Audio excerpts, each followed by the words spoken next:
Son os datos que acaba de confirmar a Oficina Comunitaria Eurostat. Os datos do paro do mes de febreiro foron malos tanto para España como para o conxunto de Europa. O desemprego na eurozona está no 10%, a taxa máis alta dos últimos 12 anos. Aínda así, a media comunitaria está lonxe de achegarse aos niveis do desemprego en España. No mes de febreiro o paro subiu outra décima e xa está no 19%. É o peor rexistro da zona euro e o segundo de toda a Unión Europea. Só Letonia ten maior índice de paro. E se falamos do desemprego entre os mozos, España ten a marca comunitaria.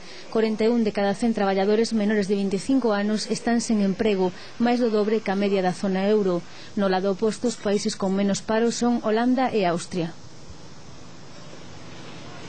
Con estes datos non é de extrañar que o paro sexa o único problema, polo que aumenta a preocupación dos españois.